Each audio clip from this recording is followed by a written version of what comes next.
Friends, with this lecture, we enter into a new section of the course. In this section of the course, we'll look at the traditional way of reading the Quran through the life of the Prophet Muhammad. Hopefully, as a whole, in this course, Introduction to the Quran, then, you'll be exposed both to the academic approach to the Quran and through the traditional Islamic approach. And the traditional Islamic approach always involves understanding the connection of the text with the biography of Muhammad. And we'll start then with the beginning of Muhammad's life in this lecture. We'll look at his childhood and the context in which he was raised, in which he lived that childhood, in pre-Islamic Mecca, according to tradition, always according to tradition.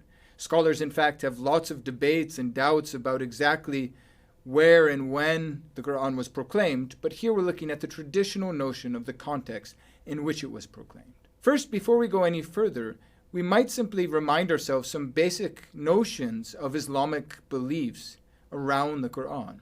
The first thing and the most important thing is simply to remember that for Muslims, the Quran is a book which came from heaven to earth. The Quran is not like the Bible, a book of inspired writings by inspired people.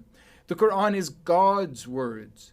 God himself proclaimed these words in Arabic. God spoke in Arabic, proclaimed them to the angel Gabriel, who passed them on to Muhammad. That is, if we were to compare things between Christianity and Islam, we would say that the Quran is to Muslims as Jesus is to Christians. The Quran is the word of God to Muslims as Jesus is the word of God to Christians. The Prophet Muhammad still has a critical place in the revelation of the Quran. He is the one to whom the revelation came and who proclaimed it. And even more than that, according to the traditional way of reading the Quran, individual passages of the Quran were revealed for special moments or particular moments in the Prophet's life. God, in a sense, had a particular care or stewardship over the Prophet's life and would reveal particular passages when they were needed.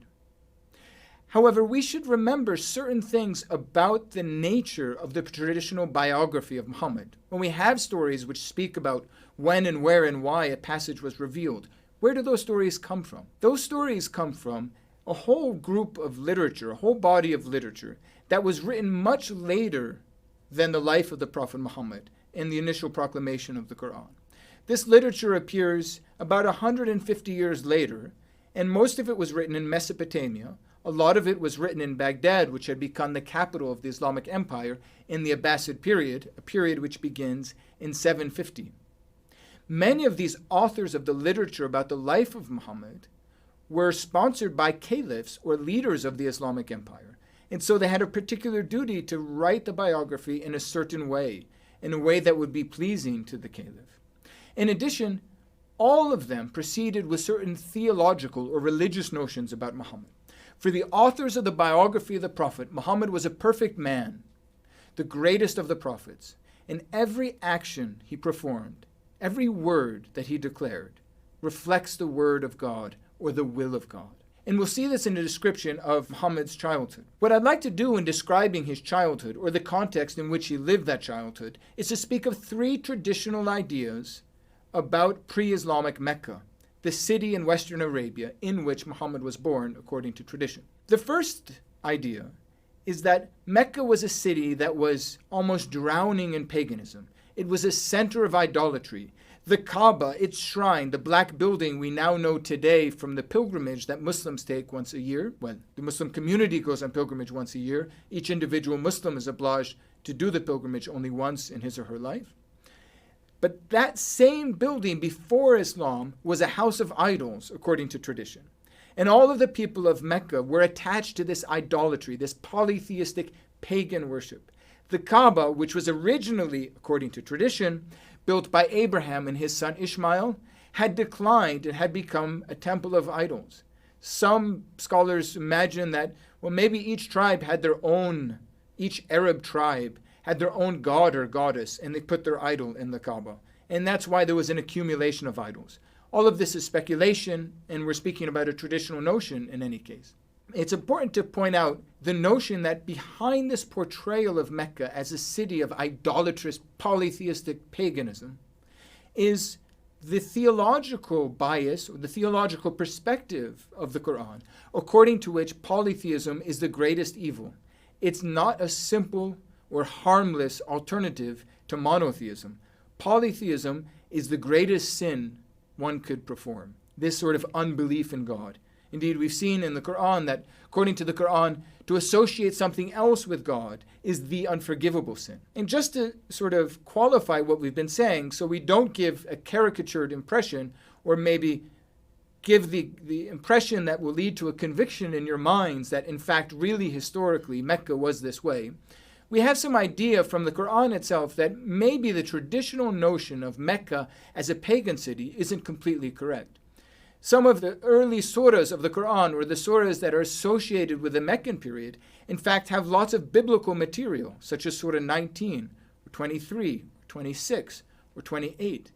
They seem to suggest that the environment was much more Jewish and Christian than tradition makes it out to be. So why would tradition portray Mecca in this way?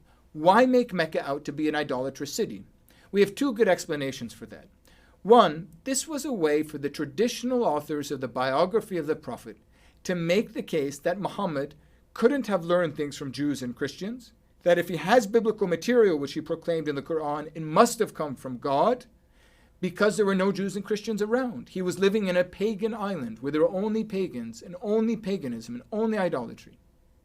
Another reason, a second reason, to portray Mecca as a pagan city is it's a way of portraying Muhammad as a new Abraham. These stories are not told in the book of Genesis. In later Jewish and Christian tradition, a whole portrait of Abraham develops, according to which he was the only monotheist, the only pure believer in his city, known as Ur in the book of Genesis. He was in a pagan city, and he was the one true believer. Now Muhammad can be portrayed in the same way as the new Abraham, the one monotheist in a pagan city. Let's get on to a second traditional idea about the city of Mecca. And here we see that in certain traditions, even though or despite the overall portrait of Mecca as a pagan city, we also have reports in the traditional biography of a few individual scattered monotheists, scattered believers in the one God. One of these is described as the cousin of the Prophet's first wife. Her name is Khadija. His name is Waraqah. And it's Waraqah who is said to have confirmed to Muhammad that the first revelation he received while meditating on a mountain outside of Mecca, Mount Hira, was indeed a true revelation. Other reports about Waraqah say that he used to translate the scriptures or translate the Injil, the revelation given to Jesus. Another of these figures, of these scattered monotheists, these few individual believers in the one true God, is a figure named Bahira. Bahira, according to the biography of the Prophet, was a monk who lived in a cell somewhere in Syria. And according to the story we find in the biography, one day Muhammad was traveling up to Syria with his uncle, whose name was Abu Talib, and this monk Bahira saw the boy, and based on pieces of information he had and some book he kept with him, some holy book, was able to identify this young boy Muhammad as a coming prophet, the new prophet. This is described in the biography of Muhammad by Martin Lings, in which Martin Lings says, like Waraqah, Bahira felt the coming of the prophet would be in his lifetime. Martin Lings continues, and he describes the encounter between Bahira and Muhammad that took place after Bahira left his cell and came down to visit with Muhammad.